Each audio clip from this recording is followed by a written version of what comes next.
تبارك الذي نزل الفرقان على عبده ليكون للعالمین نذیرا۔ کسی بھائی نے سوال کیا ہے مفتی صاحب، ایک شخص کا 2 مسجدوں میں اذان دینا شرعاً اس سے کیا حکم ہے؟ جواب دے، این نوازش ہوگی۔ دیکھیں بھائی، صورت مسئلہ یہی ہے، ایک شخص کا یعنی ایک آدمی کا ایک وقت میں 2 مسجدوں میں اذان دینا مکروہ ہے۔ جیسا مثال کے طور پر ظہر کی نماز کا وقت آ گیا، اس نے یہ مسجد میں بھی ظہر کی اذان دیا، پھر یہاں سے جلدی اذان لپٹایا، پھر دوسری مسجد میں جا کر اسی دن اسی وقت کی پھر ظہر کی اذان پھر دوسری مسجد میں دے رہا ہے۔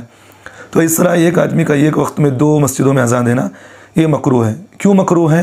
اس لیے مکروہ ہے کہ اس نے ایک مسجد میں جب نماز نہیں پڑھ رہا ہے تو اس مسجد میں اس نے لوگوں کو اسی نماز کا اعلان کر رہا ہے جس میں وہ نہیں پڑھ رہا ہے، تو اس لیے اس طرح کرنا مکروہ ہے، نہیں کر سکتا ہے، اس لیے کسی ایک مسجد میں اذان دے۔